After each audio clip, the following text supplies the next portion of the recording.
Good afternoon, Anthony. How are you? I'm very well, Andrew. How are you? Very good. It's really good. Always good to see you in these very difficult times. I wish we could actually be sitting in the same room as each other, but please God, that will happen soon. But it's always good to see you. And obviously, we're currently in January, and that of course is January. And you're gonna think more about that later on. But I think I want to start with my story, because of course Jnetics does incredible work, which I want to hear about soon as well. But to me, when I got engaged to Gila a good while ago, back in the 20th century, the situation was we were told pretty much, was suggested to us that we get ourselves tested for genetic diseases. And I remember going along to a New York place where we had many, bloods were taken, and there were 14 or 15 different tests on us in terms of different disorders. And we found that I think I was a carrier for one and Gila was a carrier for the other. But none of them were the same, and therefore they told us, "Don't worry, there's no issues at all," and everything. And coming here, I realized that isn't something that was ever done as standard for married couples here in the UK. So I guess the question is that what kind of motivated you to start with Jnetics, to really make sure that more and more people, especially young people, knew what the risks were and how you could help them? So I guess I'll start with that, which is, what is the situation here in the UK, and what is genuine, how the two things come together to try and really raise the awareness of what we need to do as a community. Well, you're absolutely right, Andrew. We in the UK, for whatever reason, managed to fall a long way behind the rest of the world in addressing this issue within the Jewish community, and indeed within the community generally. If you were in Israel, the US, Canada, Australia, it would be completely routine to be genetically tested before you decided to have a family.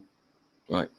And I found out how important this was to my coach, because Ruth and I turned out to both be carriers of cystic fibrosis. We didn't know that. The only time we found that out was when our son Benjamin was born. Right, of course. Benjamin had a wonderful life, but at the age of 26, he died as a result of the cystic fibrosis. And Ruth and I realized that this was completely avoidable, entirely preventable. We used to have testing in the UK for Tay-Sachs, which is a disorder that most Jewish people have heard of. But the idea of testing more generally everybody for a range of disorders, that never caught on in the UK. And when I heard about Jnetics, and I'm proud now to be the chairman of Jnetics, right, realized that was the opportunity for us to support the work that it does and ensure that no family should have to go through the pain of having a child with any of these life-threatening disorders.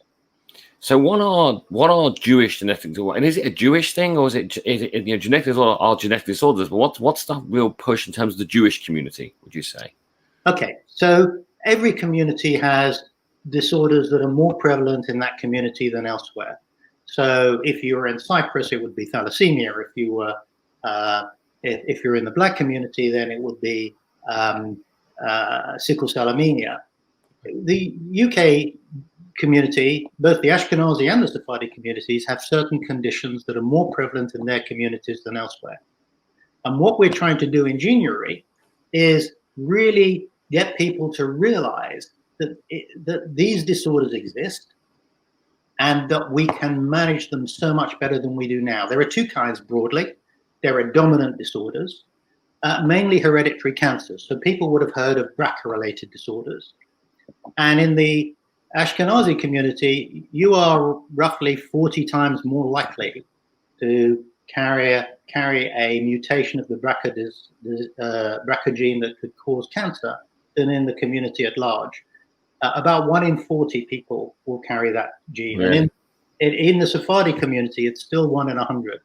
It's very prevalent, and it can have really disastrous consequences.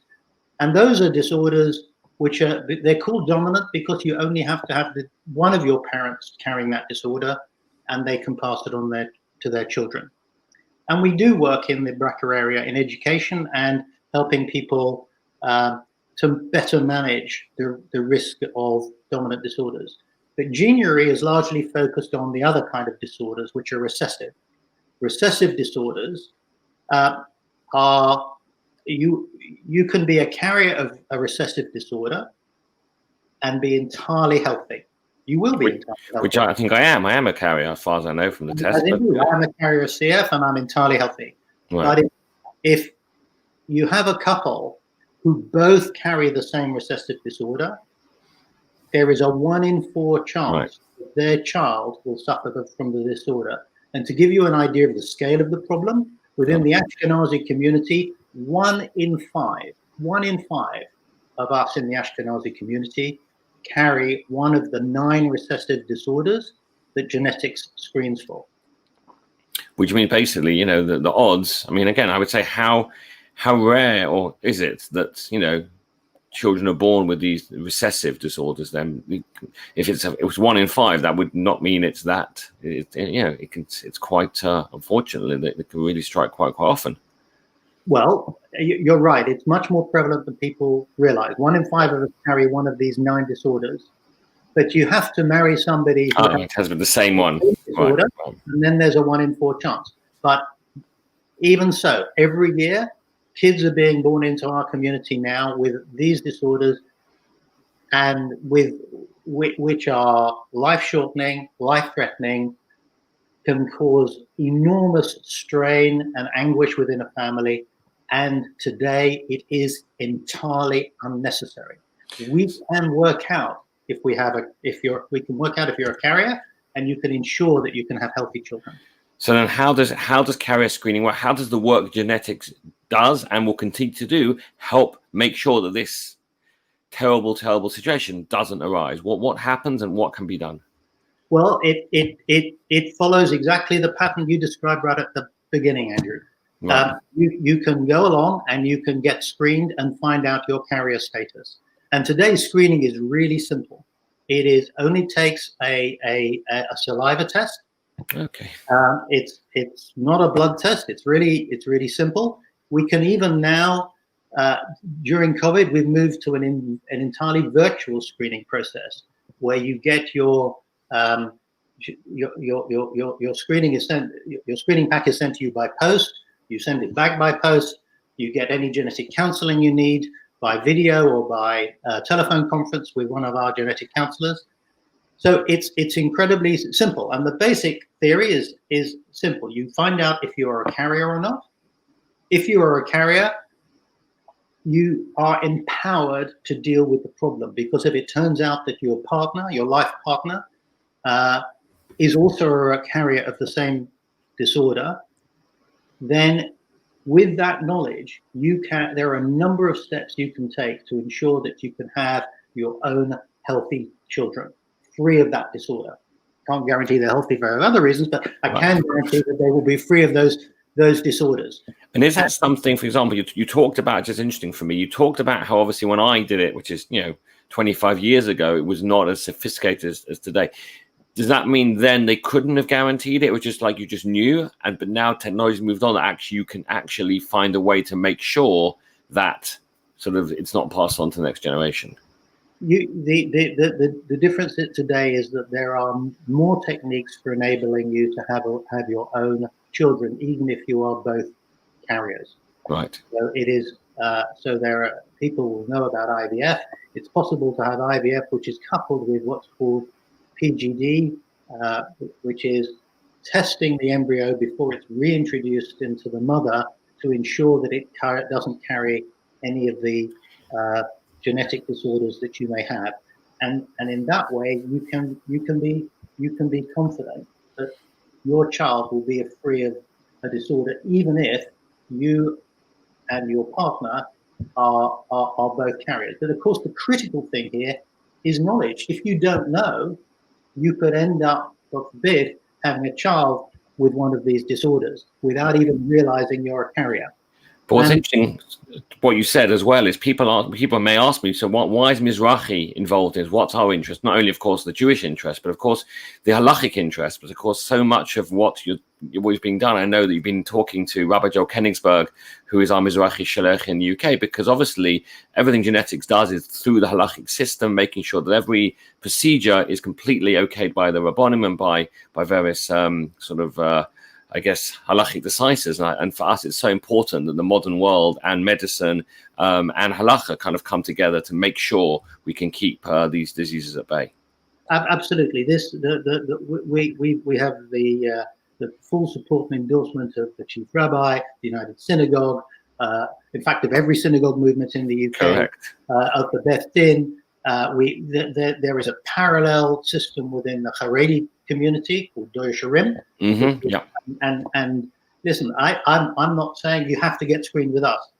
To be perfectly honest, I really don't mind who you get screened by. But just get screened. The critical thing is saving lives. And We have to stop these children being born into the Jewish community. We want healthy children in the community. We do not want children born with these terrible disorders. So that's the important thing to me, just getting screened. And so again, the question is, how can you get screened? Like, how do people get screened in the UK? Okay, so we from the beginning have believed in responsible screening. So all our screening is done in partnership with the NHS. It's at our cost because it's not covered by the NHS. Right. But we work in partnership with Northwest London Regional Genetic Services at the NHS, based actually in Northwick Park Hospital. We have accredited laboratories that do our testing for us. Our genetic counselling is done by NHS genetic counsellors, and we provide a complete screening service. From now, we screen in year 12. We offer screening in schools to kids in year 12. We give them an education and offer them screening. Right. In every Jewish secondary school in the country. We go around universities. Some of the listeners to this and the watchers of this video may have even participated in our first university screening week, which 260 people were screened in November, entirely virtually, done entirely by post and video conferencing. Right.